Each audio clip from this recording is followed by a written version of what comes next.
Imagine a new waterway, carved through Central America, large enough to accommodate the biggest cargo ships the world has ever seen.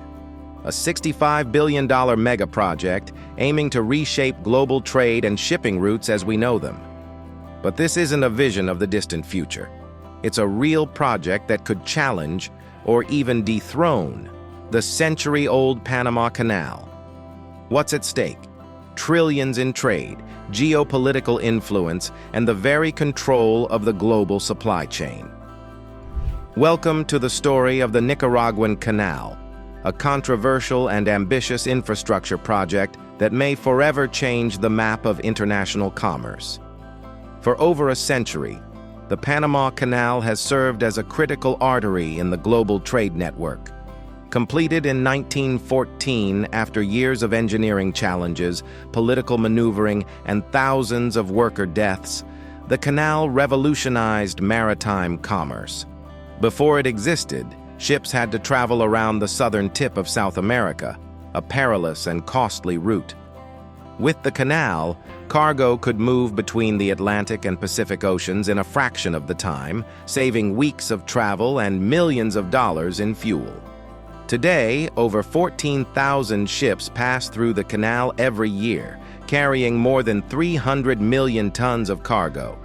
The canal facilitates roughly 6% of global trade and generates over $2 billion in annual revenue for the Panamanian government. But even this engineering marvel is beginning to strain under the weight of 21st century demands.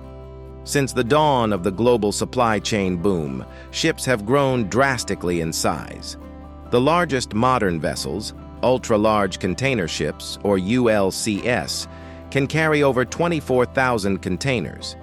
The original Panama Canal locks couldn't handle them, prompting a major $5.25 billion expansion project that was completed in 2016. This added a third set of locks, enabling new Panamax ships to transit. Yet even with this expansion, bottlenecks remain. On peak days, shipping delays can stretch for over a week. Drought conditions have further reduced capacity. In 2023, the Panama Canal Authority was forced to cut daily transits from 36 to as low as 22 due to low water levels.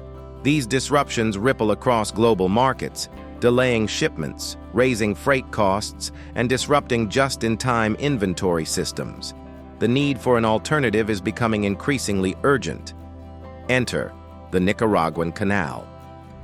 In 2013, Chinese billionaire Wang Jing stepped into the spotlight.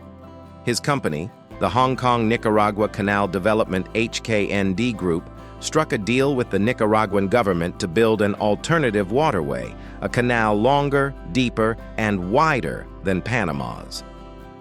The agreement gave HKND exclusive rights to the project for 50 years, with a possible extension to 100.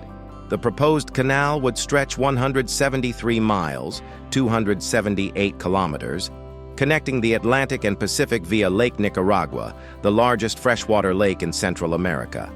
Its depth would allow it to host the largest cargo ships ever conceived. The projected cost? An eye-watering $65 billion, more than Nicaragua's entire GDP. The announcement sparked global attention. Supporters hailed it as a once-in-a-century opportunity to rebalance trade, modernize Nicaragua's economy, and break Panama's monopoly. But it didn't take long for controversy to erupt. At the heart of the debate lies a pristine, ecologically rich landscape. The proposed route would carve through rainforests, wetlands, and indigenous territories, displacing communities and threatening biodiversity. Lake Nicaragua, the canal's centerpiece, is a crucial source of drinking water and home to unique aquatic life. Environmental scientists have raised alarm bells over deforestation, soil erosion, and pollution. A major fear is that saltwater intrusion from dredging and ship traffic could permanently damage the lake's delicate ecosystem. Over 30,000 people, many from indigenous groups, risk forced relocation. International watchdogs condemned the lack of environmental impact assessments. Protests erupted across Nicaragua, with human rights groups criticizing the secrecy of the government's deal with HKND. Critics argue that President Daniel Ortega pushed through the canal concession without adequate public consultation or legislative transparency. From an engineering standpoint, the Nicaraguan Canal would be one of the most complex projects in modern history. Engineers would have to build massive locks, dig through volcanic rock, and construct artificial lakes and dams, all in an area prone to earthquakes and hurricanes. The total excavation required is estimated at over 5 billion cubic meters, nearly triple what was dug for the Panama Canal. Critics question whether HKND, a company with little experience in large-scale construction, is equipped for such a Herculean task. There's also the issue of financing.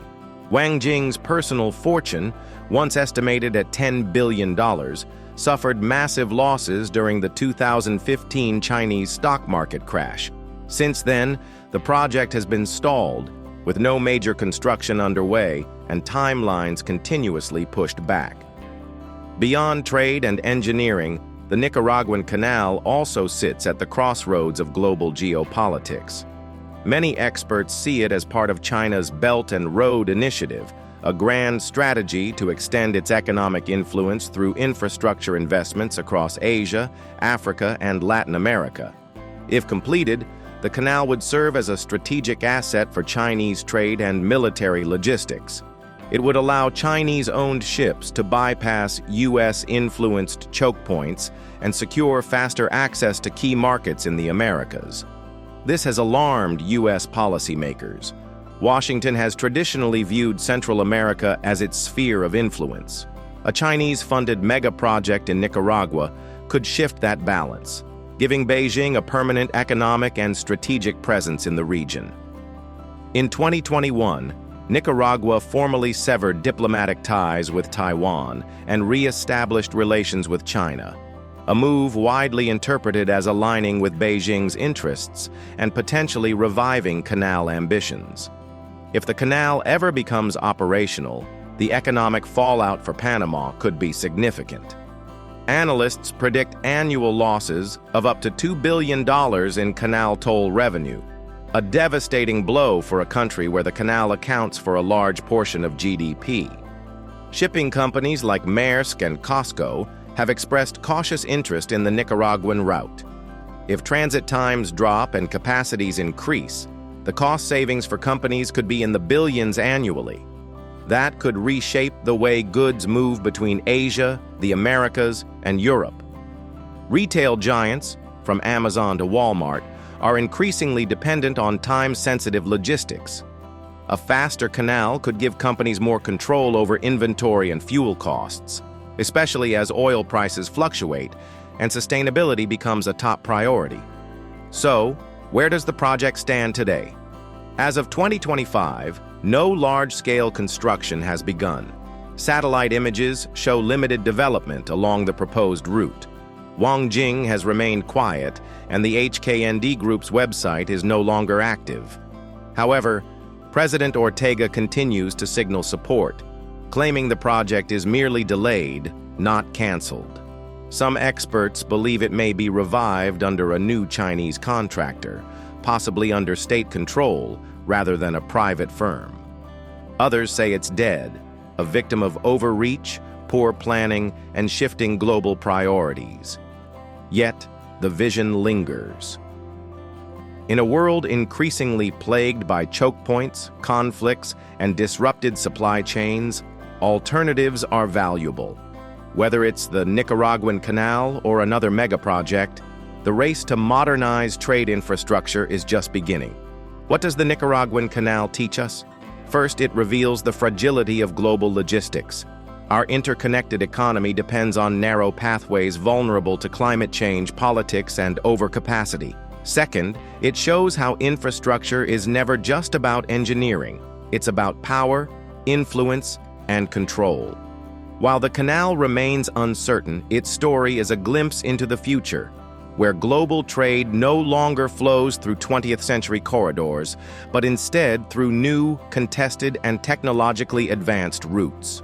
We may not see the Nicaraguan Canal in operation anytime soon, but the forces it represents, the hunger for faster trade, the ambition of emerging powers, and the fragility of existing routes, are already shaping our world.